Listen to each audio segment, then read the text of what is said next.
Harrowing.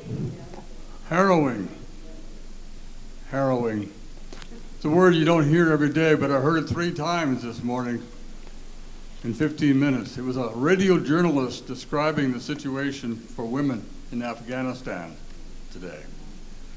And that's a thought that prompted the Committee for the League of Women Voters to present this program tonight, Empowering Women Worldwide.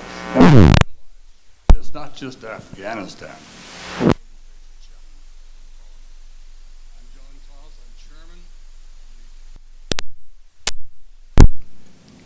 The presentation will be based on resources that her work with women's groups in the U.S., Latin America, Africa, Asia, and Europe has made her a distinguished professor on the subject at Iowa State.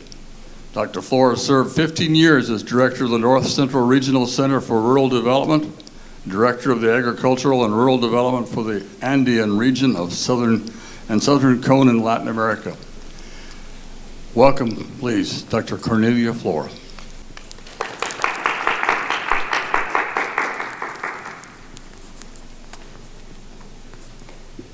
My work in Latin America was with the Ford Foundation. They needed a program officer for agriculture and rural development. They tried an agronomist, they tried an economist, and then they thought maybe we need sociologists. And a friend of mine who worked for the Rockefeller Foundation told me about it. They asked us to apply. So my husband and I both applied. And what they usually did when they had a husband and wife, both with PhDs, is they would give the man the job and the woman would sort of do a little piecework around. And we said, no, we'd like to share the job. We don't want somebody to be the real program officer and somebody else to not be listened to. And we said, we think you can figure out how to do it. And they did. They hired us both full-time with half-time leaves without pay. But this was long ago, when the dollar was dropping and dropping and dropping worldwide, so they couldn't really afford to bring other people. So we ended up not only in the agriculture and rural development, we did education, we did child development. And I got to start the women's programs, which took me all over Latin America and the Caribbean. And the way we did it is find out where are women already organized and what can we do to help them do their job better. So I'm going to present this in terms of women's access and control of resources. And I call these resources capital. Let's see. Capital is defined as resources invested to create new resources over a long time horizon. And there you see our twin Toronto granddaughters over time. Right now, actually, they're taller than I am, and they give me hand-me-ups. But these are the new resources we're interested in. And for many women, this is what they're interested in, too. What is the world going to be like for our children? What can we do for our children? So we're looking at the things that we've found make sense to many women. The goal is economic security for all, everyone in the community, not a few rich people and everybody else working for minimum wage. Social well-being. That means everybody is respected, everybody's voice is heard, and a healthy ecosystem. And what we find all around the world is that women are very concerned about their ecosystem. The major water protectors are women. The people fighting the mining and extraction of natural resources are women. And I unfortunately get a Latin American journal that tells me how many have been assassinated in that role over time. So it's dangerous doing this, but they do it because this is what they're seeking. Oh, sorry. So we start with natural capital. And that is the basis, basically, of everything else. And as we see our natural capital rapidly degrading, we understand that more and more. Next is cultural capital, which is how we define natural capital. Is natural capital just something you make money off of, or is it something more? Human capital, that's the skills and ability in every person. And one of the most important things about working with women is understanding that each and every one has skills and abilities. And part of our job is to help them reach that potential. It's social capital, which is the intersection among people. Political capital, which is having to do with helping set the rules. It's financial capital, which we tend to privilege above all others. And build capital, which is sort of what often financial capital is used for.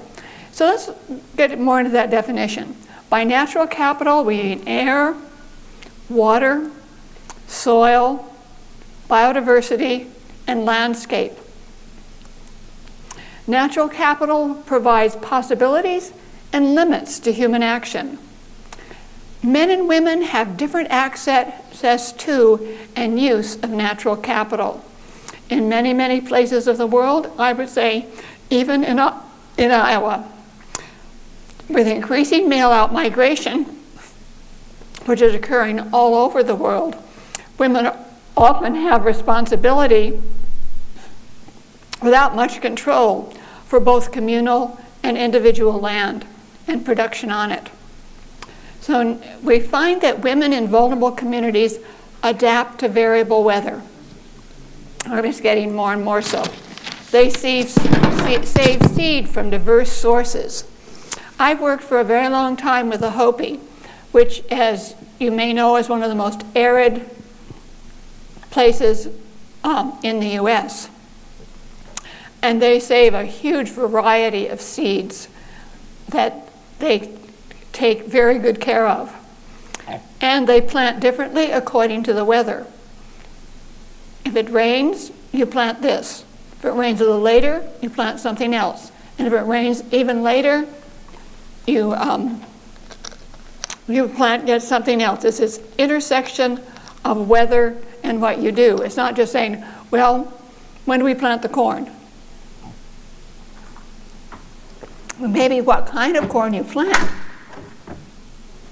But it's definitely paying attention. And you mix different varieties of the same crop in the same plot. Sometimes we call it interplanting. We talk about the three sisters, they're often grown together.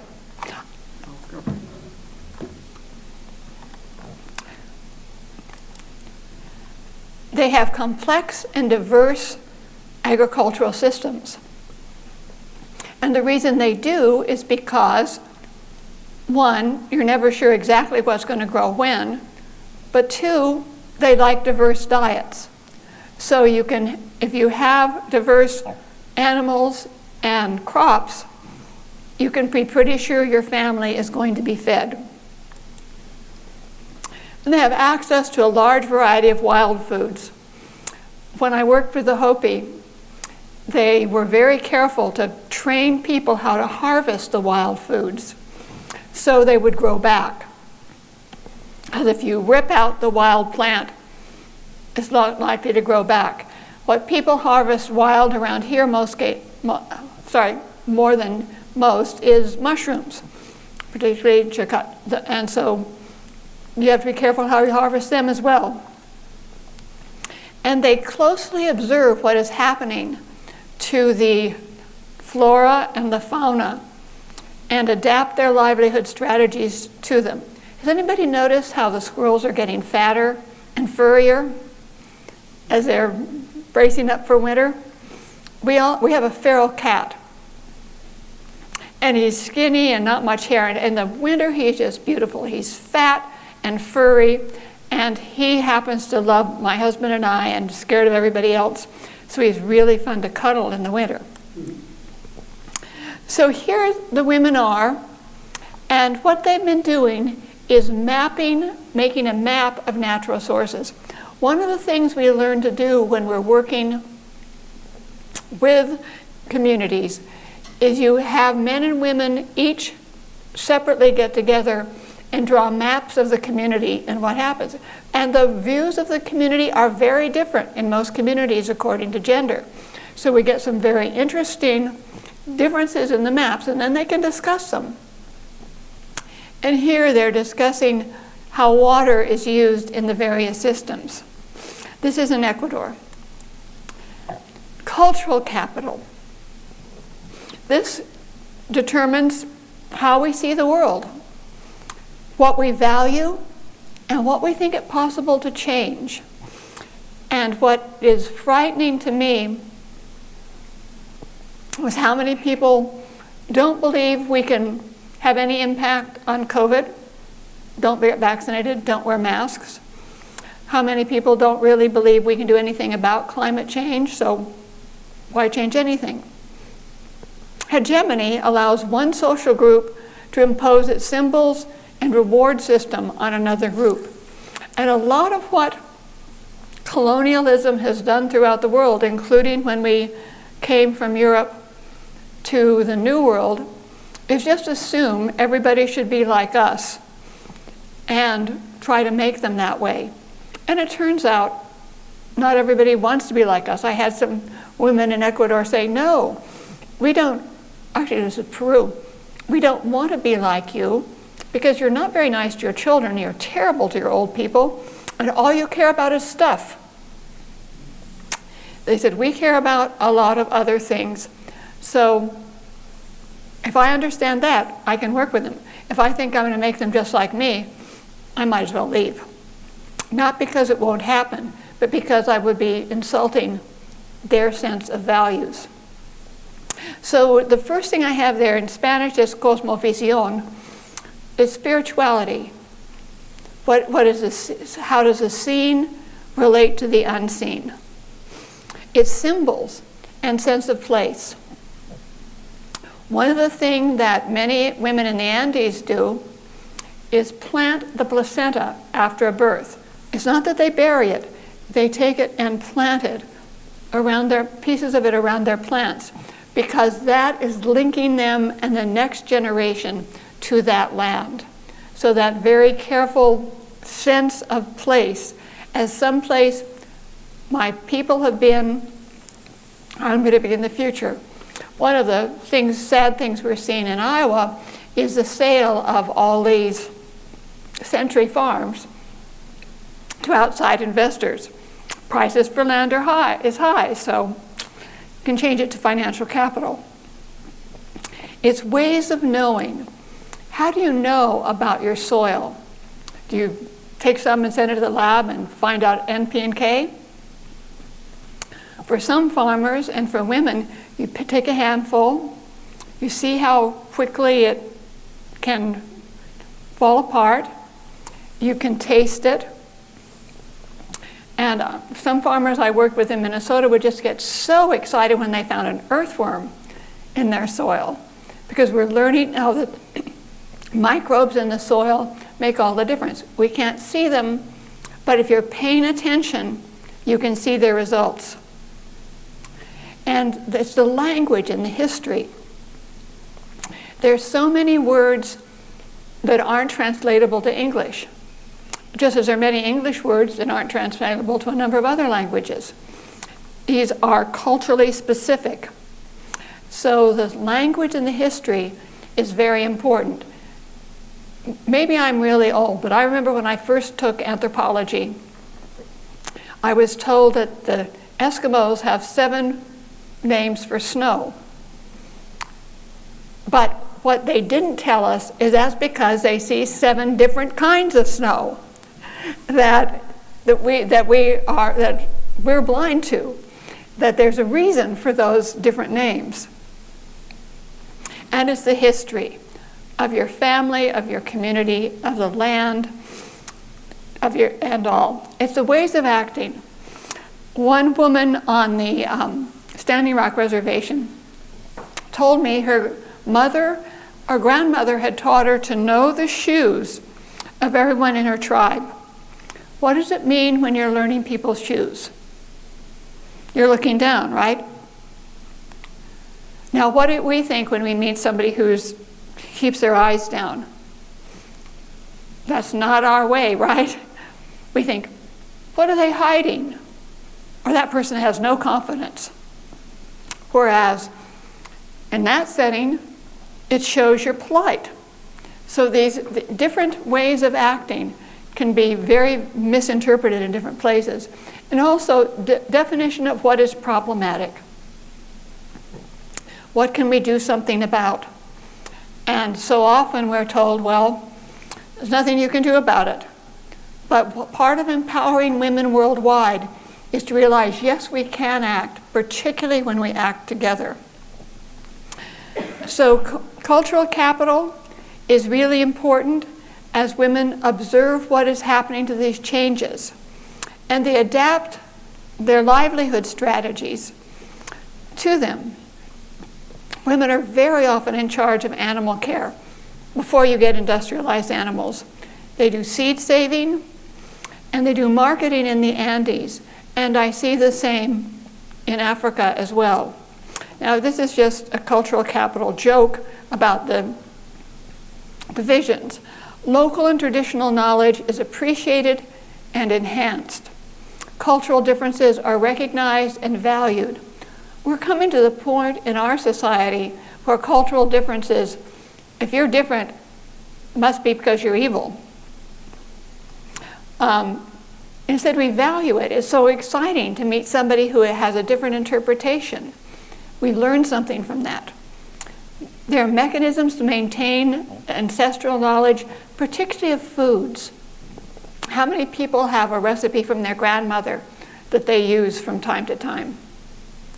And it's really an important feeling of connection. It's also a pretty good recipe, but it means something very important in terms of who you are and how you're relating.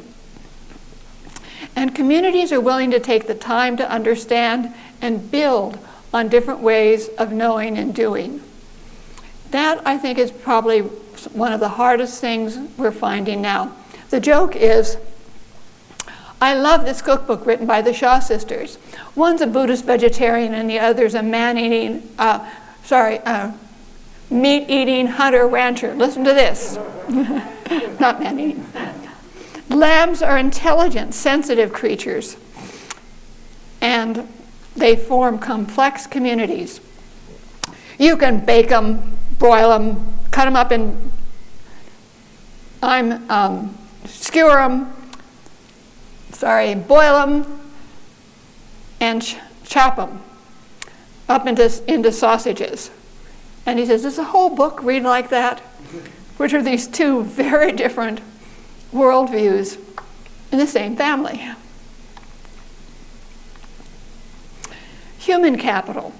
So we started out with natural capital, cultural capital, which kind of links people to the environment and each other, and human capital. The characteristics and potentials of individuals that are determined by the intersection of nature, genetics, and nurture, by the internet, our interactions in the environment. It involves education. As a retired college professor, I'm very big on education. We know that's something we're very concerned about right now with women in Afghanistan. But it also involves skills. And skills are what you learn by doing it with somebody who knows how. And so if you try to make a pie crust from a recipe, if it's the first time you've made a pie crust, it just doesn't turn out quite right. But if you learned it from your mother or grandmother or mother-in-law, you know how it should feel, you know sort of when you've got it right, how it should look, and it makes a whole difference. These are skills which we tend to not be able to measure very well, but are really, really important.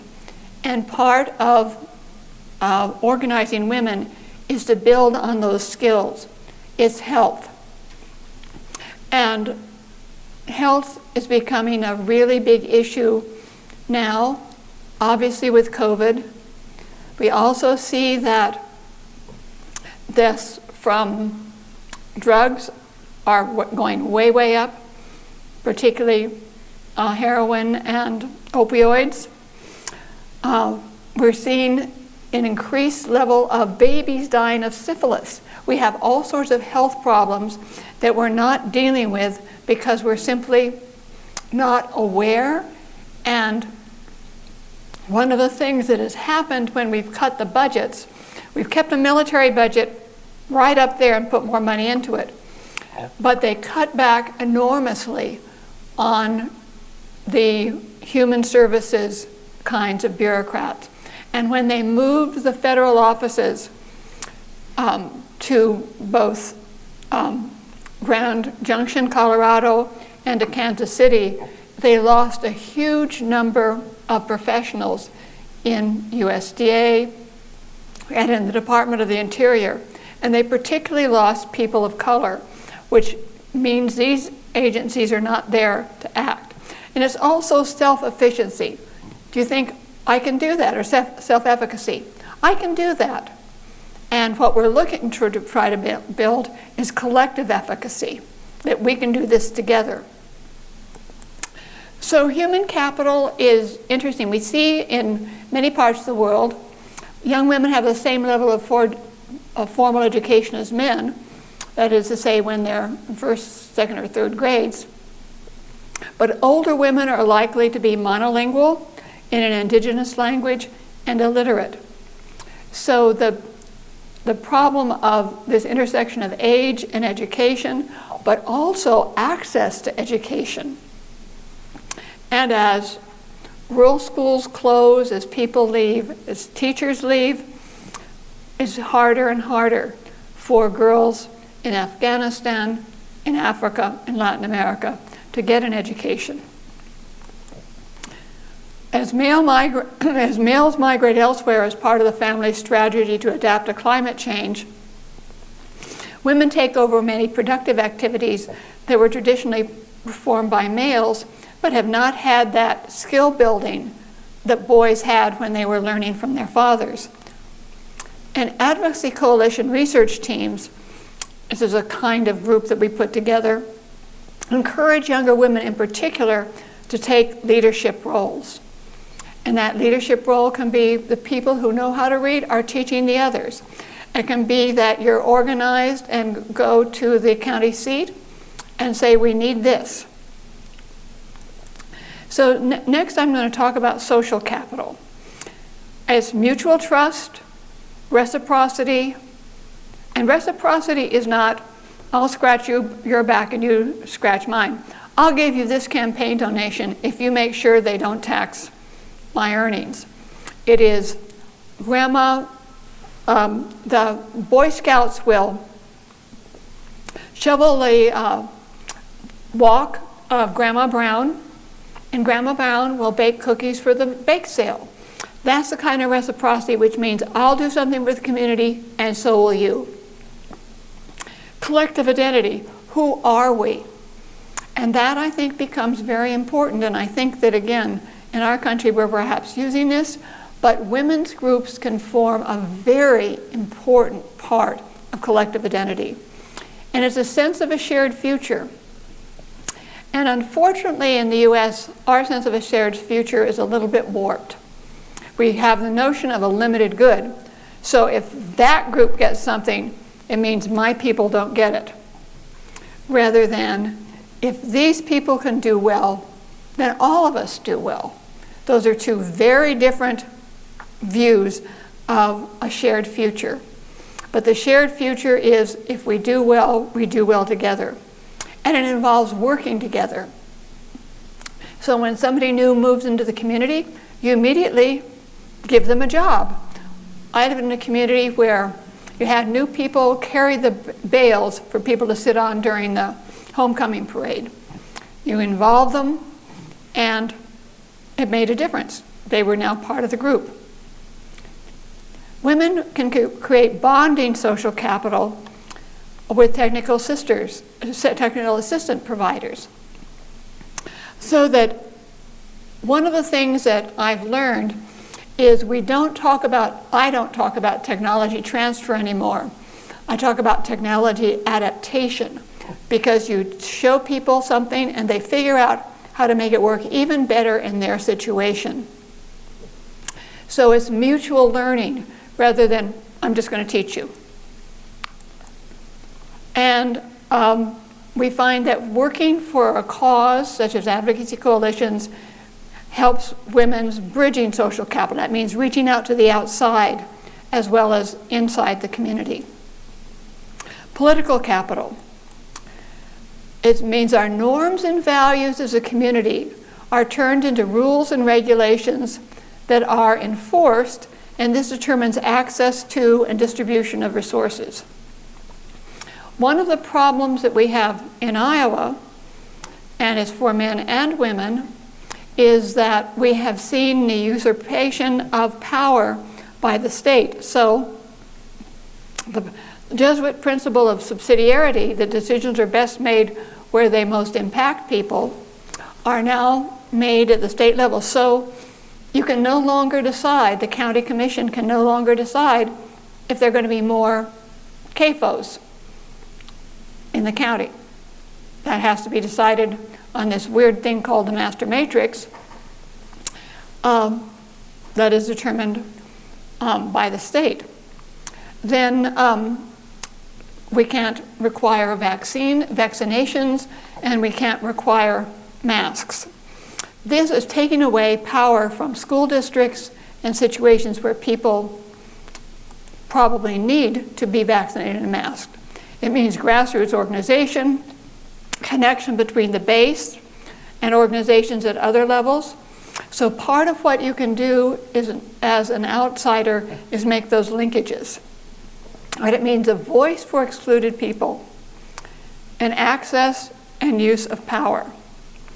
Women's norms and values are often not formalized into regulation.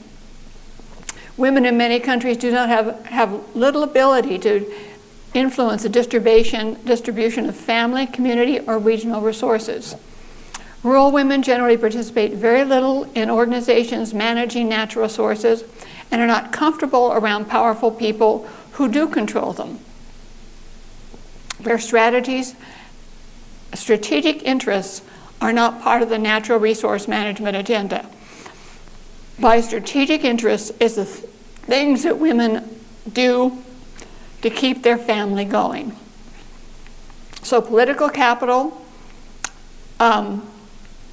means that we begin to include women's norms and values. We begin to recognize women's organizations.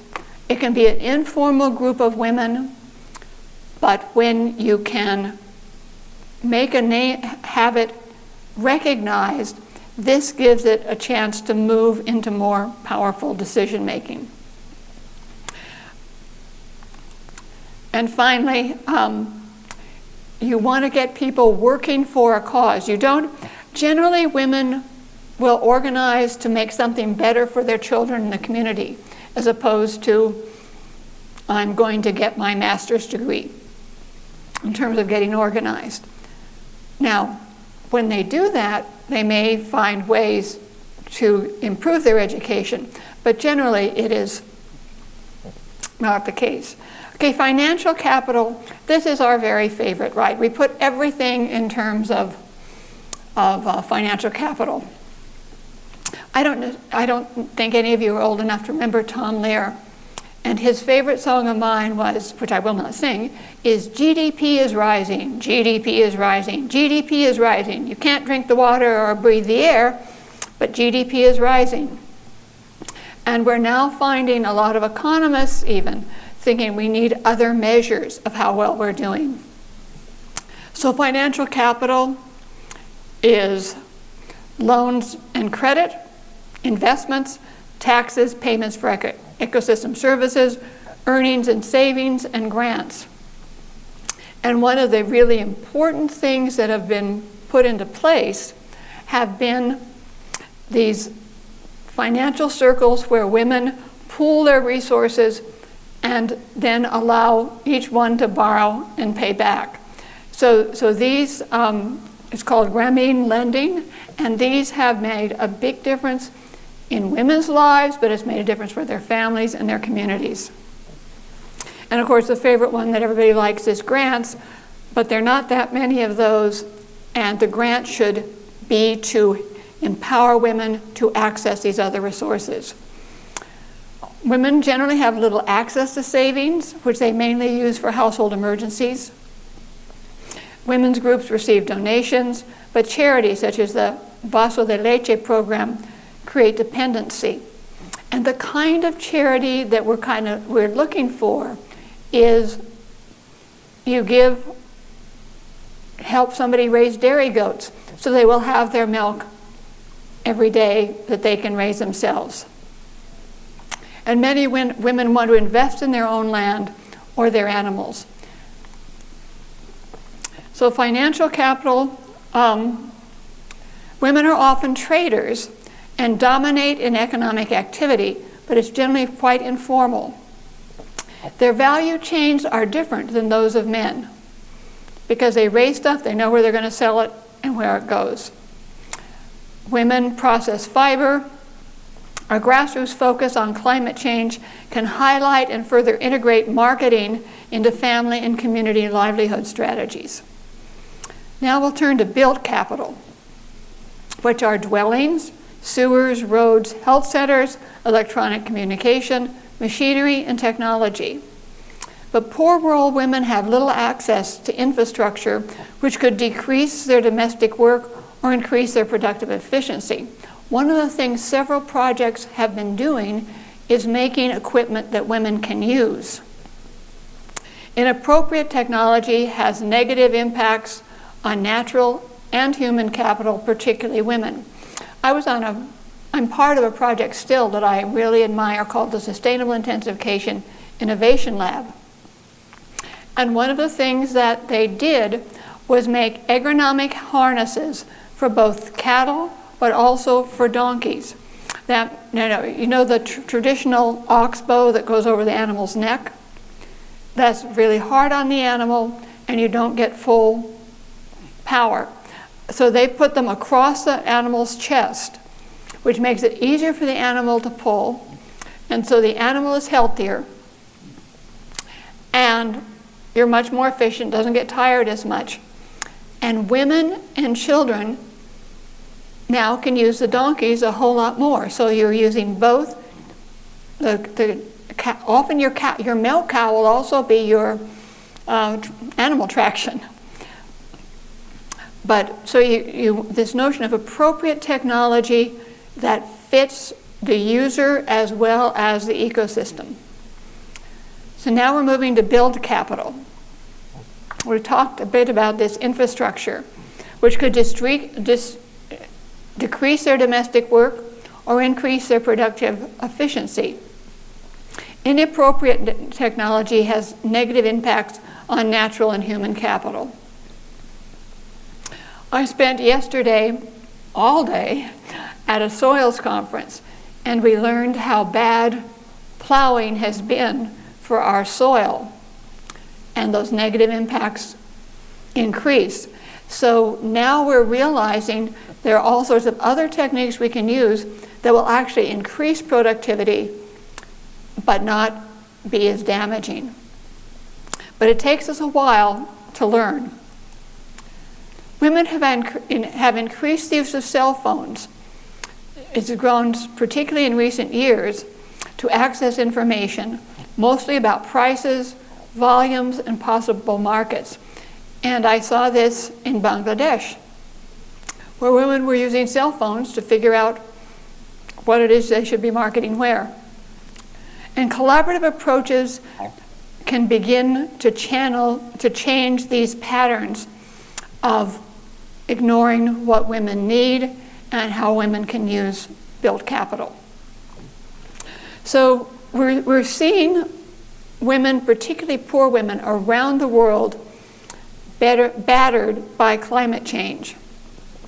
Increased mean temperatures, melting and lack of renovation of glaciers. One place where I worked in Peru, I saw the glacier disappear during the years that we worked there, which is very scary because that's the source of water. Increased survival of bacteria and pests, and increased extreme weather events, droughts, floods, freezes, hail. But there are other changes going on too. There's globalization, which I think now we're realizing the disadvantages when we're seeing these problems with our supply chains. So women are looking for shorter supply chains that won't leave them without a critical part. There's changes in land use. There are land grabs where people rush in, as we've seen with native peoples, but also with small farmers, even here in Iowa, losing their land. There's change in distribution of wealth and income, and we've seen inequality increase around the world. And there are changes in political regimes that are getting more and more authoritarian in many places of the world. So traditional communities, especially women, are very vulnerable to climate change. Women's cultural capital, combined with bridging and bonding social capital, result in adaptation in areas where there has not been a strong presence of global extraction. It is much more difficult where there is petroleum and other mineral extraction and industrial agriculture, which tends to marginalize women. And a whole lot of the reason for settling in places was to take out natural resources. So while it's easy to fault vulnerable communities for not adapting to climate change, government and donor programs combined with market incentives that encourage risky livelihood strategies provide perverse incentives to vulnerable communities not to adapt, but to cope, which further disadvantages women. We just do it, the same thing we've always done, but do it harder. And enhancing and building on women's capitals, the resources they have, and helping them increase them is key to adaptation and mitigation. So the strategies for empowering women is to start with existing women's groups. Women associate with each other. It may be a group of relatives, it may be a religious group, it may be a neighborhood. But that's where you start. And help them build on the strengths of those groups. We used to do something in community development called a SWOT analysis. Strengths, weaknesses, opportunities, and called SWOT, opportunities and threats. Well, when you start doing that, you get focused on the weaknesses and the threats and forget about the others. So we start with asset mapping. What is here? You have to realize that every person in the group has assets that can be really important. So they build on those strengths of those in the group and of the group itself. And you help them develop their vision of how to make their community even better given those resources that are there. Because if you think positively about what you have, it's a whole lot easier to use it than when you are focused on thinking about what you don't have, which is really easy to do in consumer societies. When appropriate, you can help to link to outside resources. And you never can assume that when you're working with women, their goals are the same as those outside the community. You really have to pay attention to what is going on there. We care about governments that shut down schools. That's a place perhaps where international aid can help. But the schools have to be appropriate to those women's needs. And that's our challenge. So here's what we're looking for, what women's groups are looking for. Economic security for everyone. Social well-being, which means everyone's voice is heard, everyone is respected. So we can't discard anybody. And a healthy ecosystem. Women have resources from all these the 7 capitals, and the best way to understand that is to ask them about it. And one of the interesting things is I see this methodology being used. I get people citing this work in languages. Not only can I not understand the language, it's not a language I know well, I can't read the alphabet or the symbols. But people find using this with communities to be incredibly useful. So thank you very much. And I very much appreciate you coming out on a cold night as we're trying to get ready for a new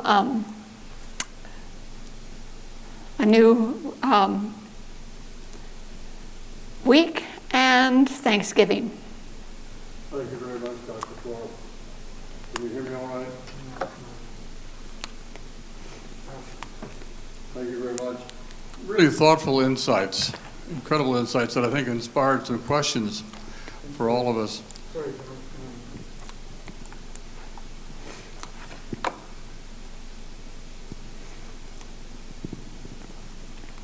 Test. Okay, so we've had some very helpful insights, thought-provoking comments.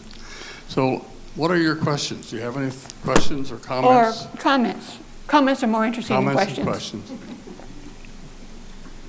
Louise. So you really were addressing working from the bottom up. I think I talked about it. Mm-hmm. Oh, okay. You talked about working from the bottom up, really, Mm-hmm. with women's organizations, et cetera. When the political forces are so strong, like in Afghanistan, Yeah. how do you deal with that? I mean, you can work with women's organizations, but they have no place to go with that. If they can organize locally, they can make a difference. But meanwhile, their allies have to keep pushing on the Afghani government, which unfortunately, as we're doing it, we're making life even harder for those women. So it's a really very tough figure out how do we do this. I think as we receive Afghani refugees and welcome them to our communities and encourage them to keep in touch, to eventually go back, but to stay here while they're safe, figure out how they can build on their resources, what they think they can use for their country. And this is the reason you want to not just settle individuals. It's good to settle groups so that they can keep working together. So you talked about honoring their cultures. Mm-hmm. Are we going in and trying to change their culture? Their culture now is, of course, being pushed upon them by the Taliban, but Yeah. Nevertheless, it is their culture. Well, it's their male culture. I think Yes, what we this is have to true. do is understand women's culture. Okay. We have to understand what it is the women value and how they work together Okay. to defend themselves. But we have to realize there is culture and culture. Two cultures, at least two. My guess is there's probably the dominant male culture and there's probably a couple of other male cultures as well. But definitely for women, it is different.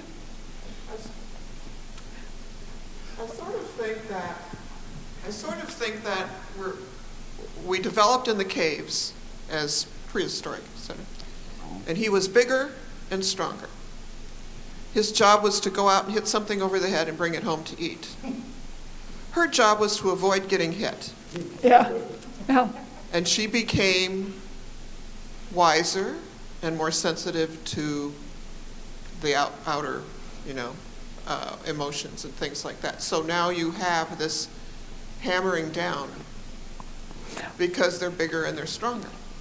One of the interesting projects that I just heard about working in the Black community is working with women who are subject to domestic abuse, working with their husbands,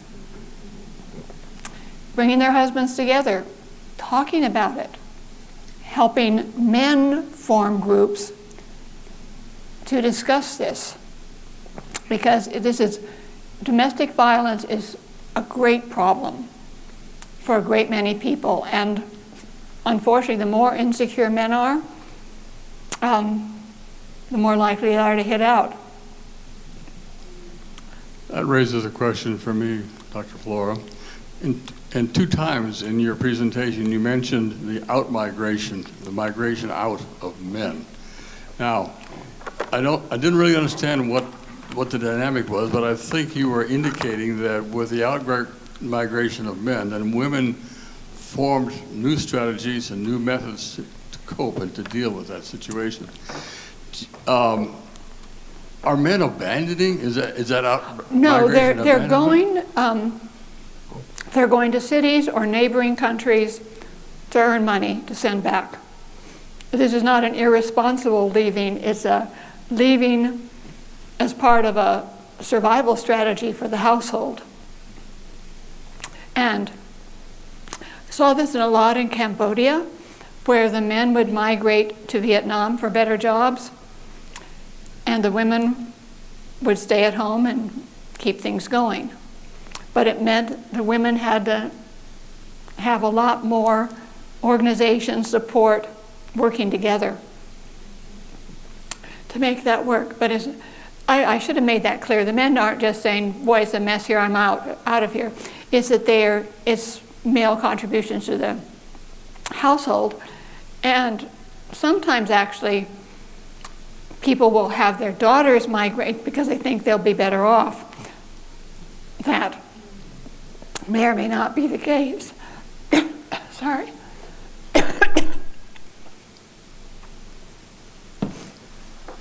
Any other comments or questions?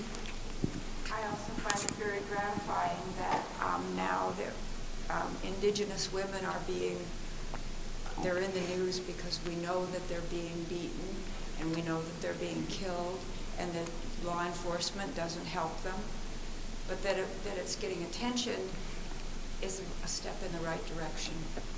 Yes, I was at Yellowstone a couple of years ago with all my dog got ready and my family there. And a woman had MMW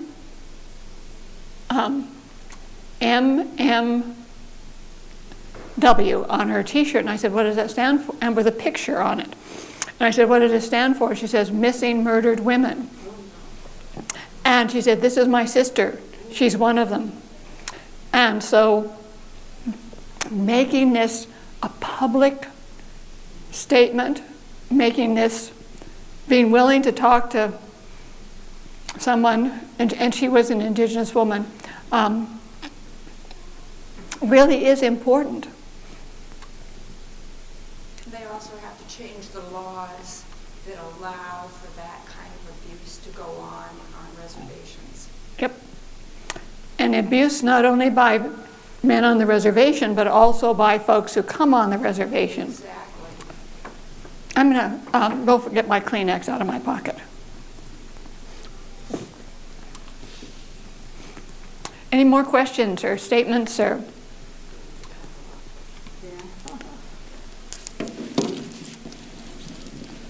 Well, we do have some time to talk, folks. This is, they don't kick us out of here until 8:30. So if there's anything on your mind, let's talk about it.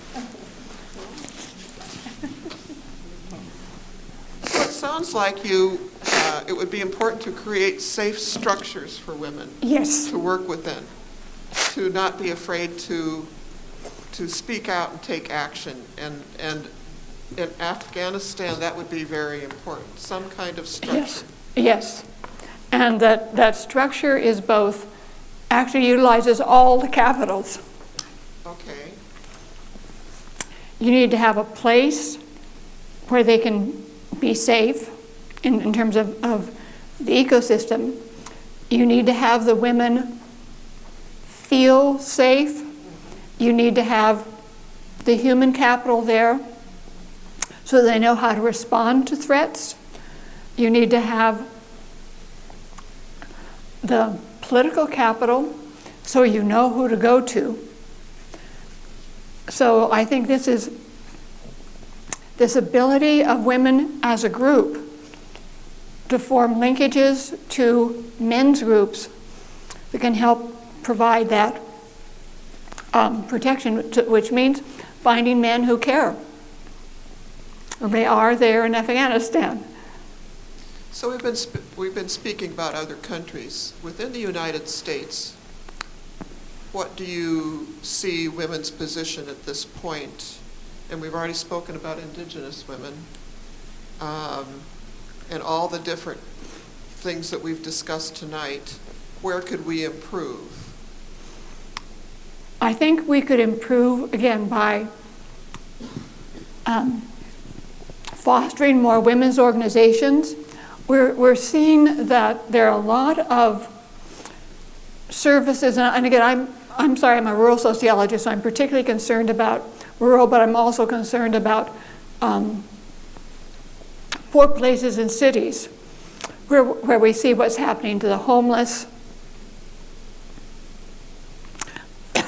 I get the Los Angeles Times, which gives me a wonderful view of throwing homeless people out. Read about Reno, where they shut down the one place where homeless people could stay because they got more money for it. So part of it is being aware of women who are vulnerable, helping work with them to join together, but work with them to say, you have these strengths, but we can be your allies and help provide resources as well. And very often, that alliance is going to be political capital. As we try to change the rules, regulations, and their enforcement, we have to make clear how we think things should be. And then make sure we have the rules in there to make that possible. I mean, that we have these hugely punitive now abortion laws that set, again, particularly poor women, young women, up for very difficult circumstances. What can be done to help these women? I had an interesting experience when I did my first work in Colombia. I was part of the international population program at Cornell, and we went to the maternity hospital, San Juan de Dios. And I said, well, I want to find out. And they had women who had septic abortions. So I said, I want to find out why they're having abortions. And I went and talked to them, and each of them had actually kind of wanted to be pregnant, but then something horrible happened in their lives, and they thought, I cannot have this child. There's no, the world I thought I was going to bring them into has totally changed. And then I gave up on that one. One of the women I was interviewing and really liked died because septic abortions are very dangerous. I did meet one very wealthy lady who sort of used it as her method of birth control. Said, I always come here because I get good care. But all the rest, this is a charity hospital, all the rest of the women were really had struggled with the decision, but found it more dangerous than they thought. Could I ask you about whether you've, in your experience, encountered something significant about a rural-urban divide in the way in which women are empowered? Is there what we hear from Afghanistan, of course, are the accounts from women who are bilingual and educated. Yep. Would we get a different story from people in the hinterlands? And the same would be true from the people in Nigeria who don't live in Lagos. Yeah. What can you tell us about that? Well, it is very different. First of all, now, cities can be incredibly unequal too, but who are the spokespeople in urban areas tend to be educated, have access to a number of resources, and can be good spokespeople or not. They may be just interested in sort of their group or themselves. But the rural-urban divides are very real. And part of this learning different cultures is bringing those together. I think this is a real problem in Iowa. Rural-urban differences are very great, and it's difficult and it's particularly hard with COVID, where you really can't go visiting people. You used to be able to go door knocking or just attend church services or just looking for ways to meet with people and chat after church. Much more difficult to do now. So it's even harder to build these linkages. And the other thing that's happening in rural areas in the US, they're losing pharmacies, they're losing hospitals, they're losing schools. And this is very, very difficult on them. And they're having problems with water and power. And so if there were better ways we could form linkages, it would really, really help. And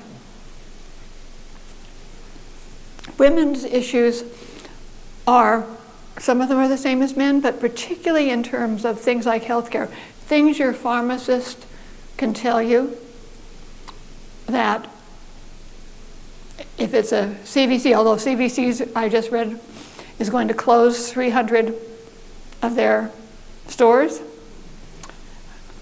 which is a little off-putting. But the way we set up, this is political capital again, the way we set up, and financial capital, the way we've set up insurance payments, the way we set up the rules for reimbursement, the way we've set up a whole lot of very bureaucratic things that are very difficult for small businesses is a real problem. We're losing rural banks. I remember I interviewed a local banker and he said, well, you know, those big banks, what you have to give them is a pretty piece of paper, meaning you have to show all your assets and they'll loan you against it. We look at the whole person. We've seen how he did in school. We know how he relates to the community. We know his family, and we'll give him a loan, even if he doesn't have a load of collateral. And that's the way you keep a community going. And when we lose these, which I heard a member of the Iowa Bankers Association, and he said, we're really losing our community banks too. The consolidation, and if you consolidate, well, we've seen it in our newspapers. All these things that allow people to have voice, men and women, but particularly women, to be covered in the newspaper is very important. And so that these are ways perhaps we need to begin to work together to say, how do we get people talking about what's really important here? Yes. What do you believe is the largest reason between a rural woman's attitude towards her world and an urban woman's attitude towards her world? Why is it so different? I think that's very interesting. I think part of it is because I think most rural areas, frankly, have a lot more male domination. And I think there's also this, despite the important role that women have. There are fewer jobs for women, perhaps, in the rural. Yeah. Well, women often, you know, in farm families, the woman would go work for the school district because that's how you got health insurance. So you have, but you're the helpmeet. And then right now, we have fewer and fewer farmers in rural areas, and the farmers are there either as, we would call them sharecroppers if we were in the South, but now they're on contract. And so you don't have that family involvement. You don't have that connection to the land that makes you feel secure. And I think this is one of the reasons, but I think there are a lot of ways that rural and urban women could work together a whole lot more. because I think a lot of the same concerns are shared.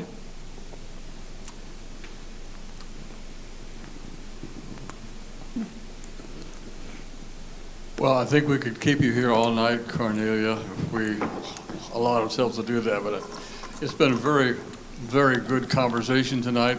It's part of the League's goal to make people informed about their processes for voting and participating in civic affairs, and this certainly has helped tonight. Thank you very much. Well, oops. Sorry, I forgot about the microphone. Right. Well, I have the mic, but I dropped with its battery.